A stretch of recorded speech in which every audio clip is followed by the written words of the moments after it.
गए हैं। जी हाँ, जो बाइडेन तस्वीरों में नजर आ रहे हैं।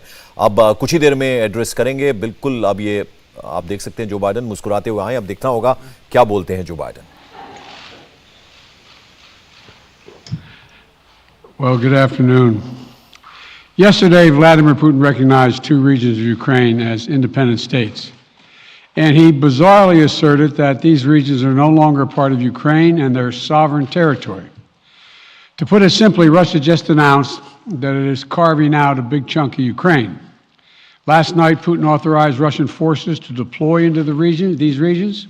Today, he asserted that these regions are actually extend deeper than the two areas he recognized, claiming large areas currently under the jurisdiction of the Ukraine government. He's setting up a rationale to take more territory by force, in my view. And if we listened to his speech last night, and many of you did, I know, he's setting up a rationale to go much further. This is the beginning of a Russian invasion of Ukraine, as he indicated and asked permission to be able to do from his Duma. So let's begin to, I'm going to begin to impose sanctions in response far beyond the steps we and our allies and partners implemented in 2014.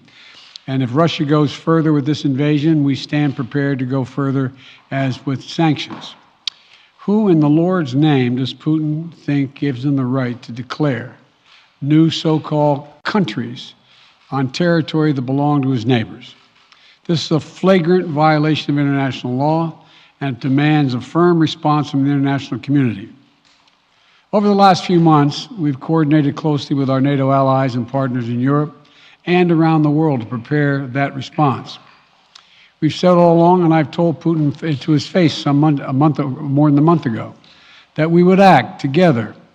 And the moment Russia moved against Ukraine, Russia has now undeniably moved against Ukraine by declaring these independent states.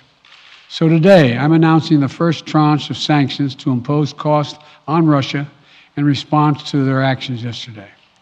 These have been closely coordinated with our allies and partners, and will continue to escalate sanctions if Russia escalates. We're implementing full blocking sanctions on two large Russian financial institutions, VEB and their military bank. We're implementing comprehensive sanctions on Russia's sovereign debt. That means we've cut off Russia's government from Western financing. It can no longer raise money from the West and cannot trade in its new debt on our markets or European markets either. Starting tomorrow and continuing in the days ahead, we'll also impose sanctions on Russia's elites and their family members.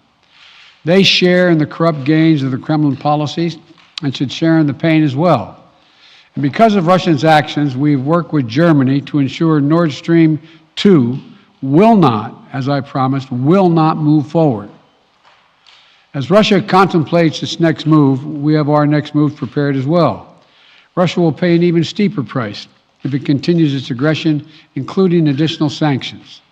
The United States will continue to provide defensive assistance to Ukraine in the meantime, and will continue to reinforce and reassure our NATO allies. Today, in response to Russia's admission that it will not withdraw its forces from Belarus, I have authorized additional movements of U.S. forces and equipment already stationed in Europe to strengthen our Baltic allies, Estonia, Latvia, and Lithuania. Let me be clear, these are totally defensive moves on our part. We have no intention of fighting Russia. We want to send an unmistakable message, though, that the United States, together with our allies, will defend every inch of NATO territory and abide by the commitments we made to NATO. We still believe that Russia is poised to go much further in launching a massive military attack against Ukraine. Hope I'm wrong about that, hope we're wrong about that, but Russia has only escalated its threat against the rest of Ukrainian territory, including major cities and including the capital city of Kyiv. There are still well over 150,000 Russian troops surrounding Ukraine. And as I said, Russian forces remain positioned in Belarus to attack Ukraine from the north, including warplanes and offensive missile systems. Russia has moved troops closer to Ukraine's border with Russia. Russia's naval vessels are maneuvering in the Black Sea to Ukraine's south, including amphibious assault ships, missile cruisers, and submarines. Russia's moved supplies of blood and medical equipment into position on their border. You don't need blood unless you plan on starting a war. Over the last few days, we've seen much of the playbook that Secretary Blinken laid out last week in the United Nations Security Council come to pass. A major increase in military provocations and false flag events along the line of contact in the Donbass. Dramatically staged, conveniently on-camera meeting of Putin's Security Council to grandstand for the Russian public. And now, political provocation of recognizing sovereign Ukrainian territory as so-called independent republics in clear violation, again, of international law. President Putin has sought authorization from the Russian parliament to use military force outside of Russian territory. And this set the stage for further pretexts of further provocations by Russia to try to justify further military action. None of us should be fooled.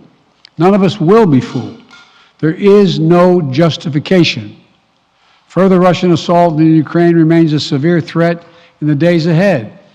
And if Russia proceeds, it is Russia and Russia alone that bears the responsibility. As we respond, my administration is using every tool at our disposal to protect American businesses and consumers from rising prices at the pump. As I said last week, defending freedom will have cost for us as well and here at home. We need to be honest about that. But as we do this, I'm going to take robust action to make sure the pain of our sanctions is targeted at the Russian economy, not ours. We're closely monitoring energy supplies for any disruption. We're executing a plan in coordination with major oil-producing consumers and producers toward a collective investment to secure stability in global energy supplies. This will blunt gas prices. I want to limit the pain to the American people are feeling at the gas pump. This is critical to me. In the last few days, I've been in constant contact with European leaders, including with Ukrainian President Zelensky. Vice President Harris met in person with the leaders in Germany over the weekend at the Munich conference, including President Zelensky. At every step, we have shown the United States and our allies and partners are working in unison, which he hasn't been counting on, Mr. Putin. We're united in our support of Ukraine. We are united in our opposition to Russian aggression. And we're united in our resolve to defend our NATO alliance.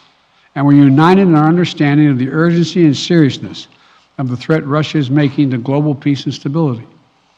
Yesterday, the world heard clearly the full extent of Vladimir Putin's twisted rewrite of history, going back more than a century, as he waxed eloquently, noting that, well, I'm not going to go into it, but nothing in Putin's lengthy remarks indicate any interest in pursuing real dialogue on European security in the year 2022. He directly attacked Ukraine's right to exist. He indirectly threatened territory formerly held by Russia, including nations that today are thriving democracies and members of NATO. He explicitly threatened war unless his extreme demands were met. And there is no question that Russia is the aggressor. So we're clear-eyed about the challenges we're facing. Nonetheless, there is still time to avert the worst-case scenario that will bring untold suffering to millions of people if they move as suggested. The United States and our allies and partners remain open to diplomacy if it is serious. When all is said and done, we're going to judge Russia by its actions, not its words. And whatever Russia does next, we're ready to respond with unity, clarity, and conviction. We'll probably have more to say about this as it moves on. I'm hoping diplomacy is still available. Thank you all very much. Are you still open to meeting with Vladimir Putin, sir?